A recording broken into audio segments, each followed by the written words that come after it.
Grab a drink, grab a seat. It's cool to be together again. It's definitely the start of the Christmas season, isn't it? We can officially play Christmas songs, and you can wear Christmas jumpers and do all that stuff. Christmas adverts are on the telly, aren't they? Yeah, it's in the shops everywhere you go. It's all Christmassy stuff. I don't know if you've noticed this, but there's this thing. Not only do they sell like all different sort of products at Christmas time, don't they? They try to capitalize on this idea of Christmas. But I don't know if you've noticed. Like, have you noticed how many different like air fresheners and candles and room scents? There's so many that come out at Christmas time. There's just like this whole plethora of like scents that come out to just sort of give you this feeling of Christmas, you know. And we went to the shops the other day with my kiddos, and we just decided to like spend some time making some notes and writing down all the different like fragrances we can find. And I'm just going to read some of these to you. Okay, some of these you'll be like, oh yeah, I've heard of all that. This is like really common. Of course, you got like frosted cranberry, clementine spice, Christmas cinnamon, mistletoe kisses. I don't know, man. Like, yeah, I think that one depends on whether or not that person has brushed their teeth before they try to kiss you. Really, do you know what I mean? But anyway, mistletoe kisses, sugar plum delight, cozy winter, frosted pine and eucalyptus, spiced apple, a winter's walk, winter berry, winter cherries, winter sparkle, winter nights. You see, winter is obviously a very popular adjective for fragrances, of course. And snow globe. You can get a candle that smells like snow globe. There you go, you know. I mean, last time I picked up a snow globe, it smelled like glass. Right? You know, I get like Christmas spice, of course, you know, and cinnamon and cranberry and clementine, but snow globe, I mean, come on, like, every time I shook it for hours and I still couldn't get any smell out of it. I don't know. Maybe you've got like a better success rate of getting a snow globe to smell like something. Christmas Eve, holiday, hearth, and letters to Santa. I don't know. Does it smell like paper and postage stamps? I don't know. Like what? Ink? I don't know. I mean, obviously people are capitalizing on making things smell nicer at Christmas, and they try to evoke these feelings and impressions, don't they? And you know, I was thinking about like when the first Christmas happened, there were no deodorizers, really, were there? You know, there's no special candles that you could buy. There's no like room scents that you could get. And I was wondering, well, I wonder which ones they would have had. It would be something probably like nighttime shepherds.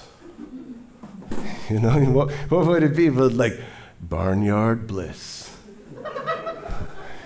You know, with notes of straw and animal dung. You know, like, I mean, sort of like, what do you think, like, how would they sort of market candles for first century people? You know, was it like the magical manger? You know, what would they say? You know, Christmas camel. Better than cinnamon camel, I'll tell you that. Anyway, but my favorite one was this. When they actually found this in Jerusalem. They found this in one of the archaeology sites, and there's a little jar there. When they translated the inscription, I found out it was a candle. And it says this, it says, 80-mile journey on the back of a donkey while 9 months pregnant.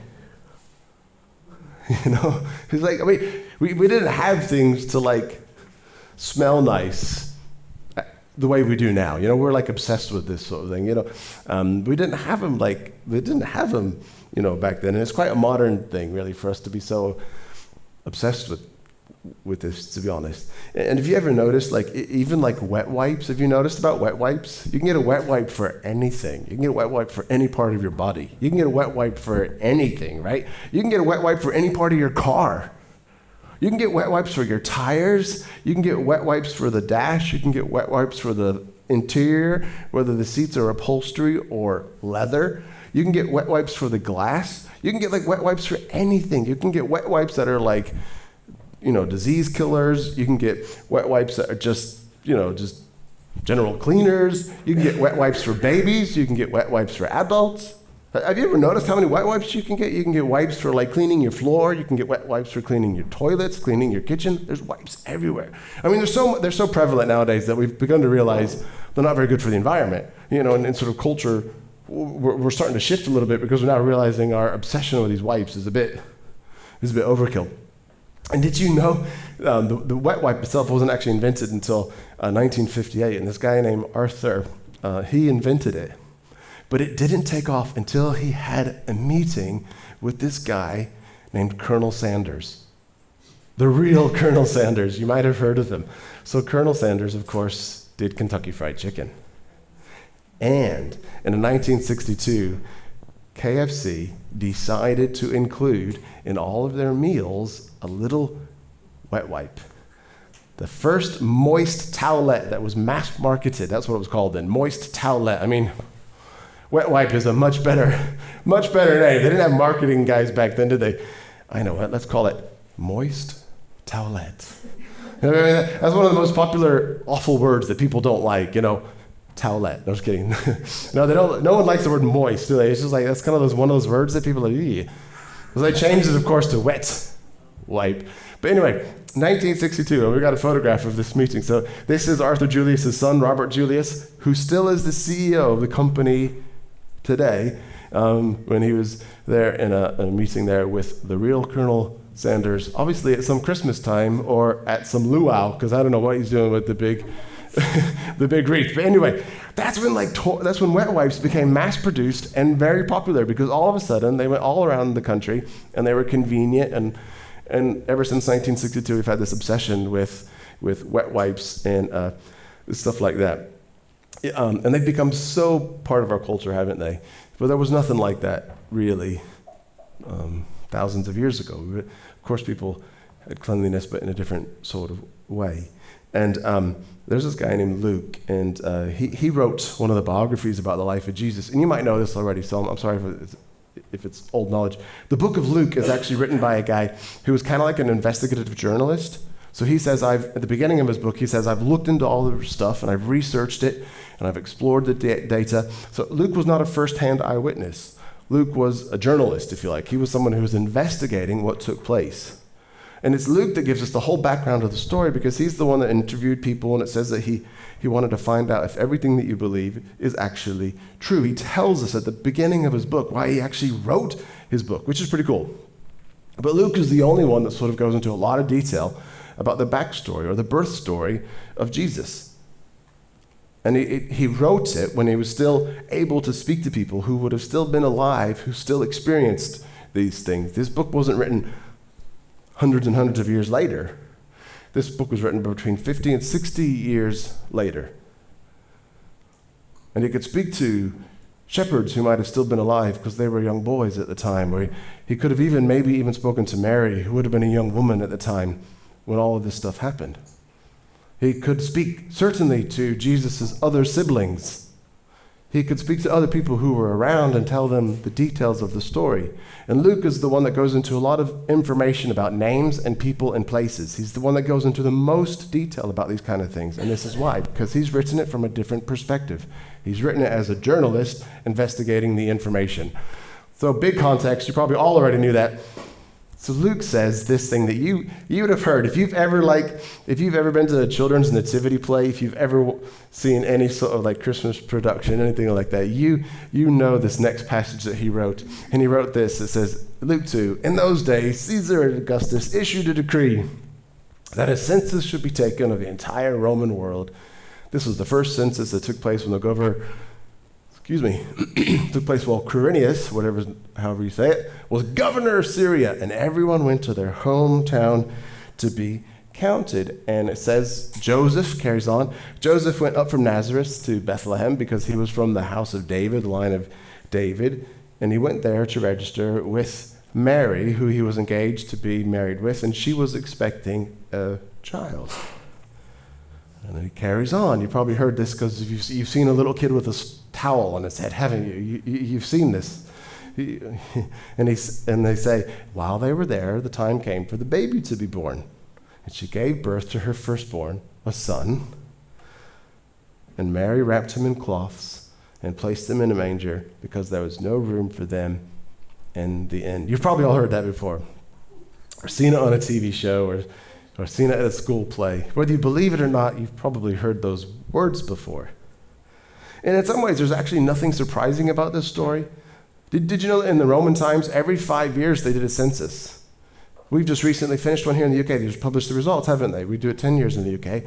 But in the Roman times, they did it every 5 years. It's no surprise in the story for him to say, okay, this is around the time it was taking place, and it was to do when there was a census. So everybody reading that is just like, oh yeah, they know kind of roughly when he's talking about, because they know when the censuses take place. There's no surprise that there's a census. The Romans like to count everybody, find out everybody who was in their population, and one of the reasons they did it was not only to know how many people you've got, but to know how to set taxes. So it's a very economically motivated thing. So how many people you've got, you count them, so you know what you've got for your resources, and you know what you've got for your taxes. So there's no surprise that was happening in that way. You know, that's not a surprise. It's funny, when I was researching it, the ONS, the Office of National Statistics, had a whole little bit on the website all about like the Roman survey, the Roman censuses they used to do. So it was pretty interesting.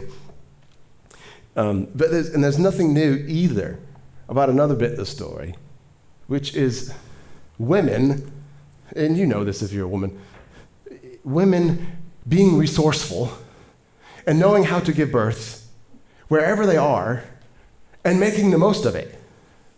There's nothing surprising about that either, right? I mean, it's happened around the world for thousands of years. Women are incredible. Women are able to give birth to babies in caves or fields or forests or homes or houses. Only in the modern days have we got to these like really polished, sanitized hospitals. But think about it. For thousands of years, you women have been able to produce offspring wherever you are, and you make it comfortable. You do what you do something with what you've got, right? Right? We've seen it in the films. We've seen it in history. I mean, there's no surprise in that happening. That's kind of like, oh, right, okay, well, that's normal. See, everybody reading this story wouldn't be surprised about that either. The first readers aren't going to be like, oh my gosh, she gave birth to a baby and then like wrapped him in cloths, and oh gosh, what a surprise. Oh, there was a census, what a surprise. See, Luke is not writing anything to surprise you. He's writing facts. He's just writing, boom, boom, boom, boom. This is what happened. This is what has been happening. Every woman hearing this story would be like, yeah, of course that's what she did. What else would you expect her to do? She's a woman. She knows how to make something out of nothing. That's the gift of a woman, right? We know this is true. So there's no surprise in that. There's no shock in that bit of the story. So there's no surprise in the politics of Rome, and there's no surprise in the resourcefulness of Mary. The shock of all shocks is God choosing to be born as a baby. That's the shock of the story. That's the surprise of the story. The setting, the place, the environment where Jesus chose to be born, where God chose to make his baby, his son, known to the world, was in this context and in this environment, a setting that wouldn't surprise people. The shock is that God chose to do it.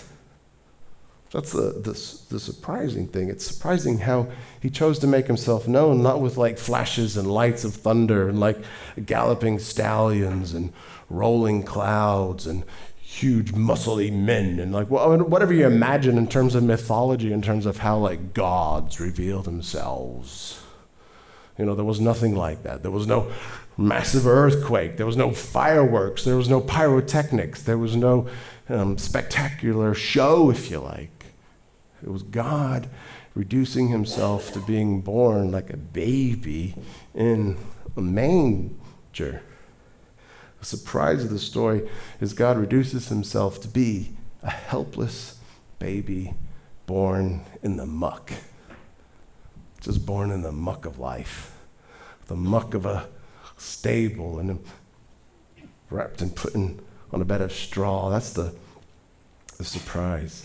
And of all of the places a God could have appeared or a God could have been born, because if you were actually a God, you wouldn't choose to do that. I wouldn't. Right? If we're really, really honest, if we think about it ourselves, if you were like a God or a goddess, if you were a God, yeah, and you were going to make yourself known to some people, that's the last way you would do it. Totally dependent on everybody else for your survival is not the way you tell everybody, I'm a God. Totally helpless on everybody and rely on everybody else is not the way you show up and say, I'm a God. It's not the way you do it. You prove yourself, don't you? You show your might, you show your power, you demonstrate yourself. You don't do it this way. Yet this was how he did it. And of all the places he could have been born, he didn't choose anything grand or wonderful. He chose something so ordinary and human.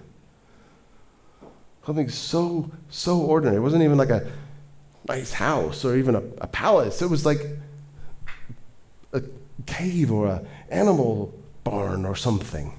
Something just normal, nondescript. And he's there in the midst of all the muck and all this smell. And we're obsessed with getting rid of the smell. We try to tidy things up a bit, don't we? We try to use the wet wipes and the candles and the air fresheners. And okay, there's nothing wrong with smelling nice. That's okay. You should do that. But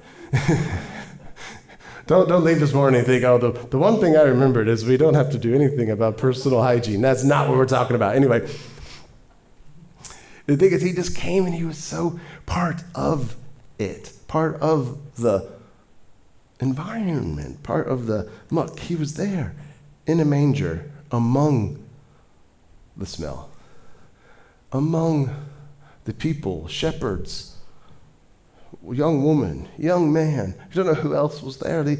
He was there among humanity in this smelly manger, And the surprise is, it's like he's okay with it, like he's not afraid of it. Like somehow he knows it's not going to contaminate him. Somehow he's not afraid of the environment that he's born into, as if that would be something he should be frightened of. It's like, not only is he okay with it, he chose it. Instead of avoiding it, he actually jumps into it. Instead of running the other way and crossing the street to the other side, he crosses into it. You see, it's like, God actually not only seems to be okay with it, he actually intentionally dives into the muck. This mucky Christmas, if you like. And then we begin to realize that although they didn't have candles and they didn't have air fresheners, the culture he was born into was obsessed with external appearances. It was a very religious society, and especially for the Jewish people, you had to do the right things in the right way at the right times, and if you did all those boxes and ticked them all appropriately, you were the right type of person. And the more you kept the rules, the better you were. And maybe you had a parent that loved you that way, or a school teacher that treated you that way, or maybe you've got an employee. Maybe you've experienced that to some degree, where you realize, actually, everything that I do in terms of my value is driven by performance, and the better I perform is the more I'm loved, or the more I'm appreciated, or the more I'm valued, or the better I am. And what happens is when we measure people externally, it's very easy to see who's not measuring up. Because as soon as we have a nice little tick list, we can tell who's not doing it as well as us. And if they're not doing it as well as us, then they're obviously not as holy as us, as spiritual as us, as clever as us, as smart as us, whatever we want to make it. And that's what was happening in this society when Jesus was born. He came into an environment which was totally obsessed and driven by external appearances. Everything you did was measured by what you did. So whether you ate, who you ate with, what you dressed, what you did on certain days, everything was driven by maintaining external appearances. Obsessed with it, driven by it. And of course, the the sort of more unclean you were, the more filthy you were, the more unholy you were, the more unrighteous you were, you see. And the more you kept everything looking good and sparkly on the outside, the more clean you were, which meant the more righteous you were. A lot of times in the New Testament, they have the people that write the books talk about clean and unclean, and they're not really talking about the fact that, oh, that person hasn't bathed in a couple of weeks.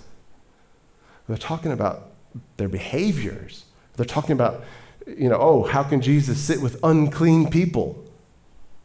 It's not a bunch of people who've just finished mud wrestling. It could be tax collectors or people that just aren't as clean as us. So they're the unclean people. You see, everything was about the clean, and the unclean.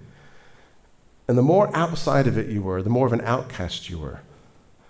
And the more you kept the rules, the more of an insider you were. The better you kept the rules and kept the religions and kept the rituals and traditions, the better you kept those things, the more of an insider you were. And the worse you were at keeping them, the more of an outsider you were.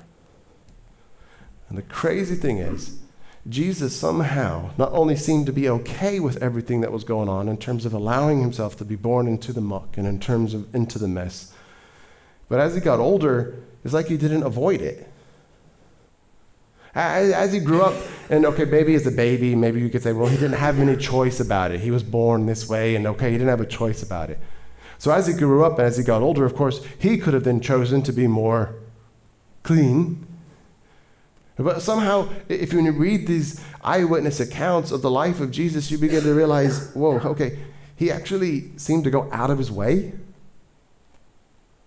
to get into the muck. He went out of his way. Just here's a few examples. Because he was the one who touched people that you never should have touched. In this book of Luke, later on in the book of Luke, there's a story about this little boy, and he died. And he came down from this mountain, and there was a funeral procession going on. Nobody asked him to do anything. Nobody asked Jesus to perform a miracle. He felt sorry for the widow. The mom it says that she was a widow, which means she had nothing left. She's totally on her own. She's totally bereft now. Because in that society, the men were everything, the women were possessions, etc., etc. And now her son has died, her only means of survival. And it says Jesus came down, it's in Luke chapter 7, and it says he touched the boy and he raised him back to life. And nobody asked him to do it. He just had compassion. And he touched a dead person, which was like a major no-no. You don't touch dead people. There's this other little girl, her name Tabitha, and she was Jairus' daughter. And Jairus came to Jesus and he's like, please, please, please, come and heal my daughter. Come and heal my daughter. And then Jesus got delayed by another thing I'll tell you in a second. Jesus got delayed. He couldn't make it in time. And then they said, no, don't worry about it. Don't come. She's dead. And he tells everybody, don't worry about it. I'm still coming anyway. And he goes into the room and it says he took her by the hand. So he touched a dead person on purpose again. He went into a room with a dead person. And not only did he go into that room, he touched the dead person. This is what I mean. He went out of his way to touch people that he should never have touched. There's a few stories of when he touched people who had leprosy, people who were known as lepers. They were outcasts. They were unclean. They were filthy. They were out of the circle. They were ineligible for being part of the circle because they had this disease called leprosy. They're not even eligible. They couldn't even try to do the right thing because they're ineligible. And not only are they ineligible, they're not even wanted. They're outcasts. They're pushed away. And in spite of them being pushed away, then Jesus does this thing that nobody in their right mind would ever have done in that time, and he put his hand on them and he said, be well. This is what I mean. For some reason, Jesus did not understand the rules, okay? We probably can't say this, but for some reason, he's a bit thick. Right? Maybe it's because he was born in a manger and he doesn't understand that you don't do this kind of stuff. Maybe. I don't know. Maybe he just didn't get quite the right upbringing. Okay, you don't touch these type of people. Jesus, come on, man. You know? But not only was he okay reaching out and touching those who no one should have touched, he seemed to be okay with people who should never have touched him, touching him. A moment ago I said to you about that story where the Jairus came and he pleaded with Jesus because his little daughter was dying. And then what happened was, while he was going to do that, there was a woman who had an issue of blood. It said she'd been bleeding for 12 years. Okay, I mean, time of the month can be a bit inconvenient, I understand. But could you imagine having it for 12, I don't really understand. I've experienced it with my household, let's just say it that way. The kids will shoot me later, won't they? Anyway, just imagine 12 years nonstop. How horrible, how difficult, how debilitating. And in a society which measured everything on your performance and your ability and your externals, you were unclean during that time. During the time of your month, you're unclean. You're forbidden from joining in the worship. You were forbidden from coming into the temple. You couldn't do the ceremonies. You had to stay away and stay outside and stay a little bit over here. You stay in this little, this space, etc., etc. Yet Jesus was touched by someone who never should have touched him because she's unclean. And he didn't seem bothered by the fact that he was touched by her. He didn't seem bothered by the fact that there was this another time when he was at a meal at a friend's house, and this woman came into the room and she begins to wash his feet with her tears. And so she's weeping at his feet, and her tears are it's like her tears are washing his feet. And she's kissing his feet. And Simon, one of the religious people, says, if he knew what kind of person she was, he would never let her touch him. Okay, if Jesus wasn't so stupid, if he wasn't so thick, he wouldn't let people like this touch him. This is what they're saying. And maybe he doesn't get it. Maybe he doesn't understand the rules. So he touches people he shouldn't have touched, and he lets people touch him who never should have touched him. I mean, okay, maybe he just doesn't get that bit of it. Okay, maybe he just, I don't know. Right. But he then went on and did things for people that he never should have done. Like he sat down to speak to a woman at the well. A woman on her own.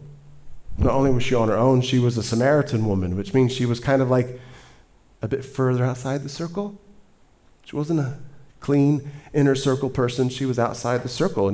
And they were, the Jews, the pure Jews viewed Samaritans as half-breeds, mongrels, corrupted bloodlines, okay? They weren't as pure as us. They're out here. Okay, Jesus is sitting down, having a conversation with a woman.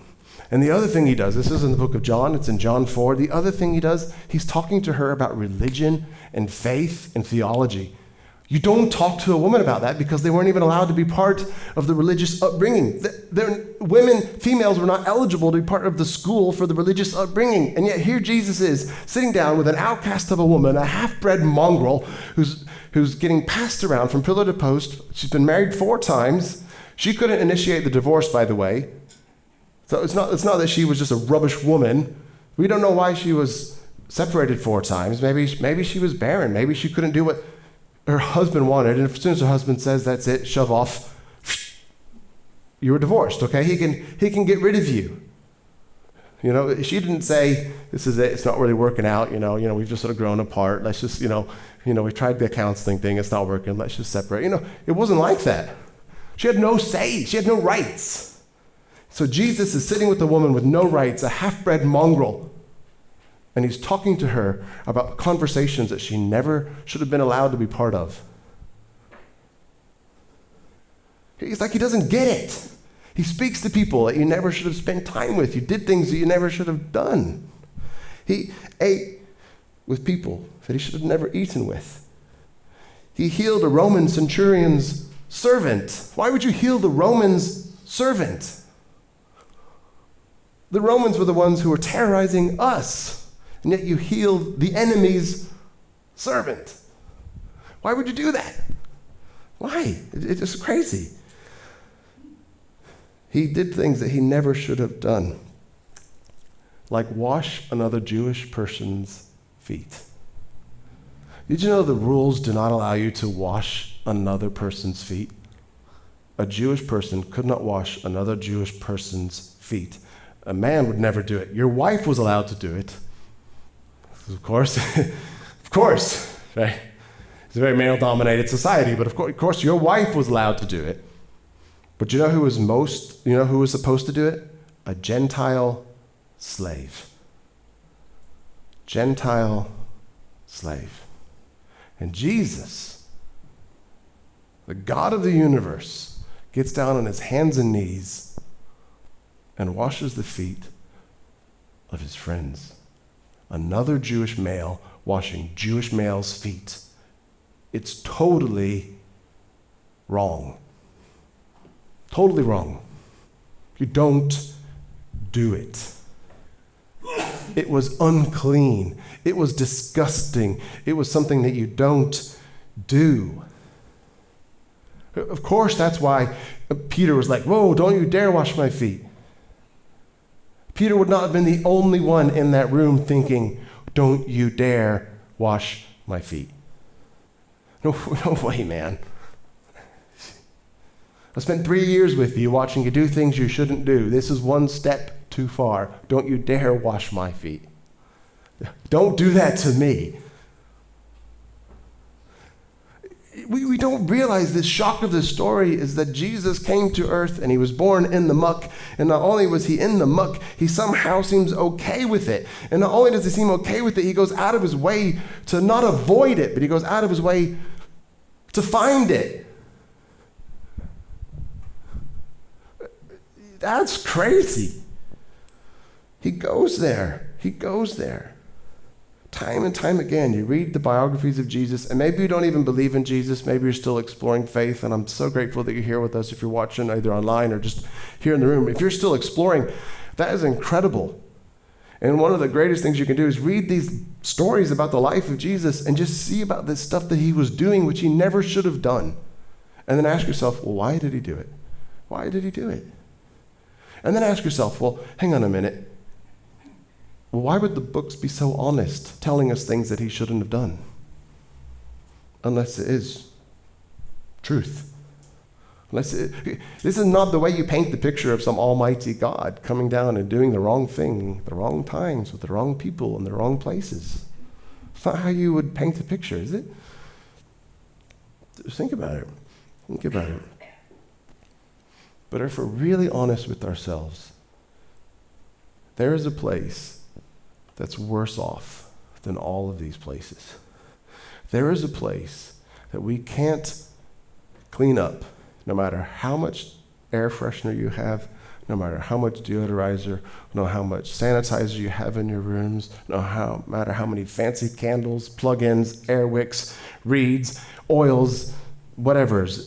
There's a place that is muckier than all of this external stuff.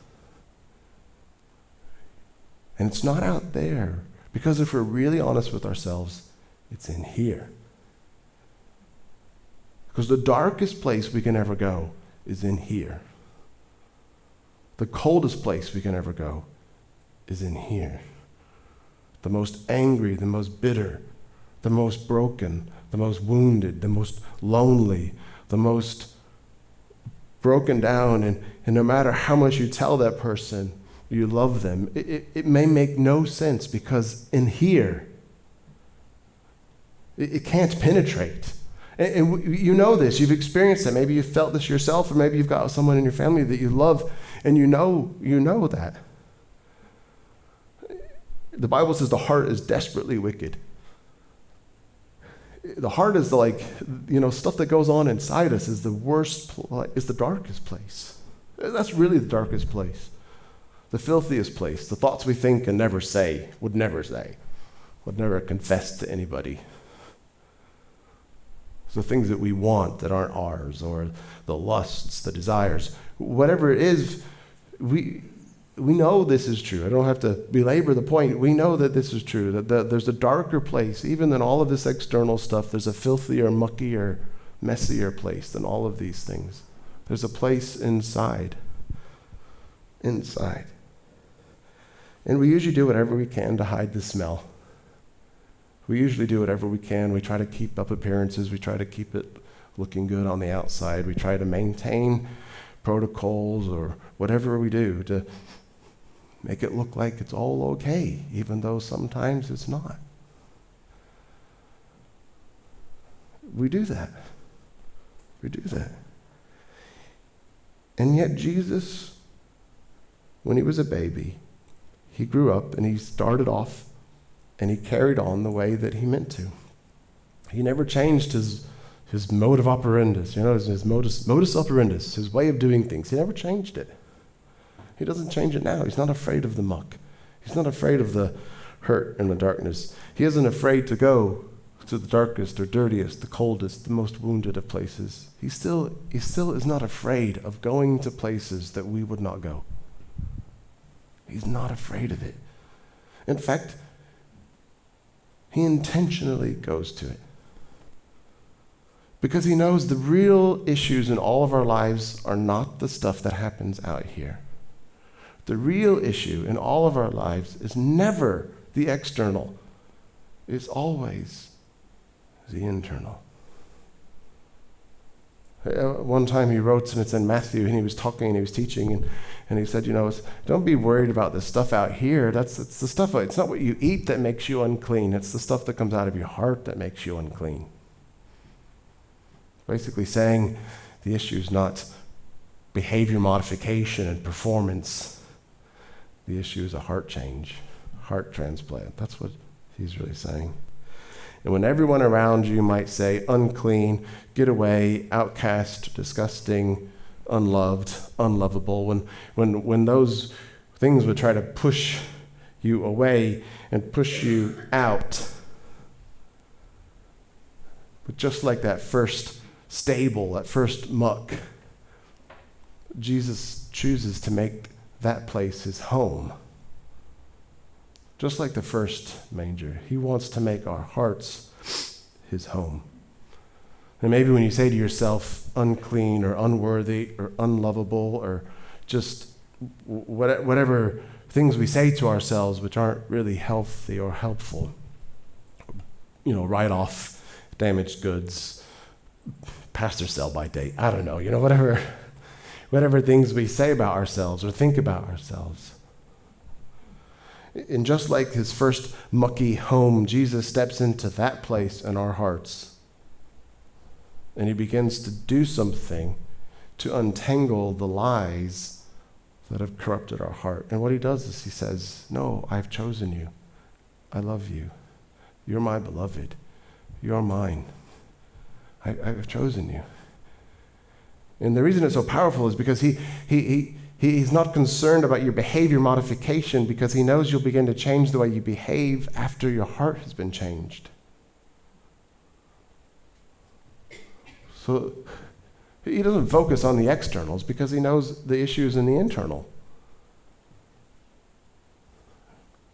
When you start to know things and live differently, that's when it changes the way we behave. That's the story of the gospel. We get changed from the inside out. We're transformed from the inside out. It's no longer a performance or a show. He's doing a work inside of us to change what we do on the outside. He says to you, he says chosen. He says loved. He says wanted. And it's not like pithy sayings, because time and time again we look at the life of Jesus and he goes out of his way to intentionally speak to people in their darkest, most broken places. He does it on purpose. He does it on purpose. And that's what happened. Christmas reminds us that there's no place beyond the love of God. Christmas reminds us that there's no place that is ever so dirty, so mucky, so filthy, so broken, so wounded, so whatever. There's no place that's too far for the love of God. It's impossible. And Christmas reminds us that Jesus is not even afraid of it. He's not afraid of your darkest secret. He's not afraid of the worst thing you've ever done or imagined doing. He's not afraid of it. It can't put him off. That's a crazy friend. I'm sure we might have things in our own lives that if we told somebody else, they'd be surprised that we ever thought that, said that, or did that. Right? Jesus is not surprised. He's not shocked. There's nothing you can do. That's what Christmas reminds us. There is no place you can go that is beyond the love of God. It's impossible. There's no place you can go that he would not be willing to go to find you. John 3:16 says, God so loved the world that he gave his one and only Son, that whoever believes in him would not perish, but essentially would have a life, a full life, a life forever. Yeah. God so loved that he gave his one and only Son. You know, somebody can give you something and they don't have to love you, but it's impossible for somebody to love you without giving you something. Somebody can give you something and they don't have to love you. You might get a gift from your boss in the next couple of weeks. How nice of them. They got you a bottle of wine, they got you a little box of chocolates. How nice. He or she probably doesn't love you. They just gave you something because you work for the company. See, you can give people something without loving them, but it's impossible to love somebody and not give for them. Because as soon as you love somebody to the point where it takes over your life, you know that you have to give for someone else. God so loved the world that he gave. He gave because he loved. He loves you, so he gives himself to you.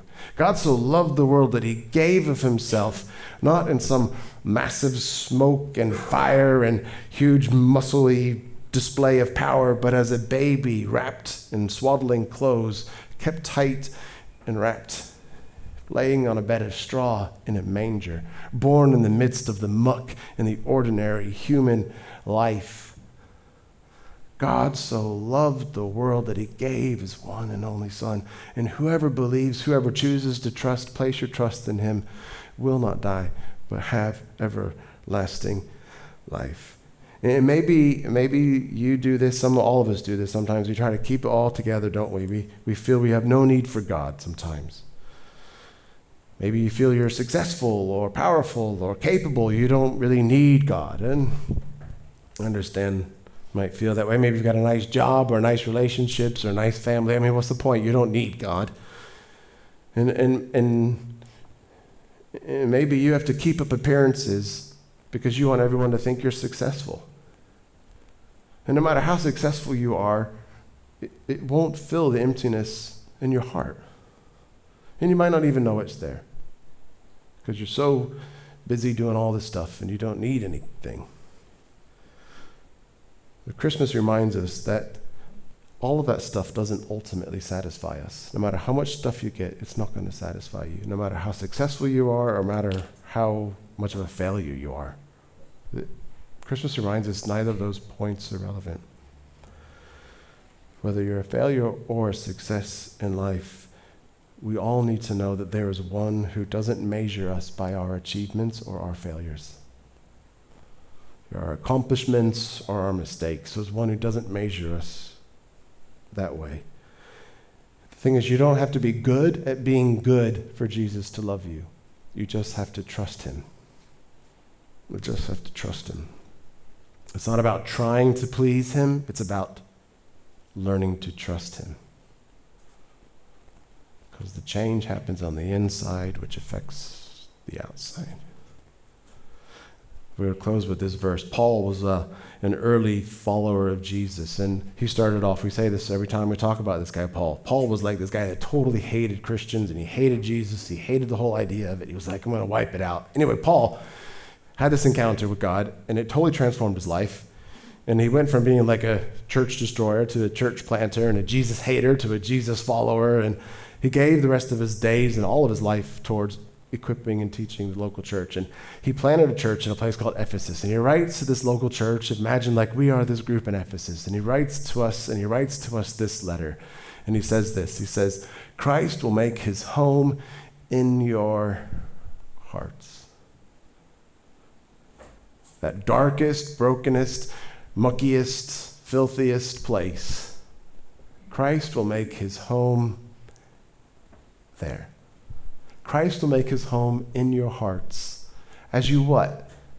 As you do all the right things in the right way at the right time for the right people, he will make his home in your heart as you stop doing all that stuff that you shouldn't be doing, as you basically modify your behavior and fix everything out here and make sure that you're doing it the right way and follow all the rules. And hey, come on. I mean, like, read your Bible for an hour a day. Come on, people. Jesus will, he's going to make his home in your hearts when you start doing things the right way. He will make his home in your hearts as you trust him. It's so simple, but it's so difficult. As we trust. Whoa, I'm not letting you in here because this is like the muckiest, dirtiest, woundedest, loneliest, brokenest, coldest, most painfulest of places. If you knew what was going on in here, dude, man, you would not be saying, this is where I want to live. As we trust him, open up something inside and say, you can be there. Make trust in him. And then it says your roots will grow down into God's love. See, what's the foundation? Your performance, your behavior, making sure that you are successful and do it all right and do it. No, the roots, your foundation, the thing that you're going to actually grow and stand on, the roots are God's love. And that will keep you strong. Because when your job changes, or when your emotions change, when your anxiety kicks up, when your fears arise, when the relationships fall apart, whatever goes on, when those things happen, the only thing that keeps you strong is God's love. God makes his home in your hearts as you trust him. And then the roots will grow into God's love and keep you strong. And I pray, may you understand, as all of God's children should. Paul's like, I want everybody to know this. I hope you understand this. How wide, how long, how high, and how deep his love is. Paul can't even put it into words. He's just trying to describe it in as many ways possible. How wide and how long and how high and how deep his love is. All I want you to know that. And not only just to know it, I want you to experience it. So it's more than just head knowledge. It's something you experience. You experience it. You experience the love of Christ. And you know what? Even though we can't even fully grasp it, I want you to understand it. I want you to experience, even though it's too big for us to understand. And that is my hope, my prayer, my cry for all of us this Christmas. Whether you feel like you are close to Jesus or far from Jesus, whether you are a follower of Jesus and you have been as long as you can remember, or whether you're here and you're still taking baby steps and you're still exploring what it means to be a follower of Jesus, this is my prayer for you. That you would know that the God of the universe loves you so much that he's not frightened and he's not afraid of anything that you've done. And he's willing to step into that muck, step into that place, the darkest of places, which is our human hearts. And he wants you to know it's not about you performing to earn his favor, because he loves you, and you will grow in that as soon as you just begin to trust him. As you begin to trust, my prayer is that as you begin to learn about this more, your roots will begin to grow into God's love. The roots in your heart will begin to grow into not security in my job, security in my finances, security in my relationships, security within my, whatever. That the thing that you have security in, your roots that grow down deeply in, is God's love. And I can't even put into words how big it is, how wide and long and high and deep. I can't even put it into words. But that's my prayer for you. That this Christmas, this mucky Christmas, you would know the one who gave everything for you to know how precious and loved and chosen you are. Can we pray? Jesus, thank you so much for this Christmas season, which reminds us again of just the goodness and the gift of you. And I pray for every person here this morning, God, and every person watching it, God, that you would just meet with us.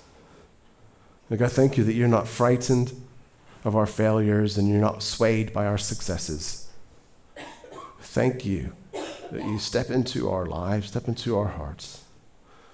And all you ask us to do is to trust you. To trust you. To put our faith in you, to put our hope in you, to put our beliefs in you. You ask us to trust you. I pray for everyone here that we would have a glimpse how wide and long and high and deep your love is.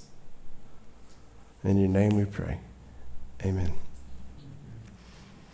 Have an amazing, wonderful, incredible week, whatever you've got going on. And remember, as we see these Christmas things, we've got someone who loves us more than anything else.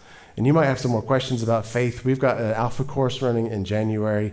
If you've got any questions about faith, we would love to journey with you and walk with you. And the Alpha course is a great space for you to be able to do that. There's some cards on the chairs and at the table at the back.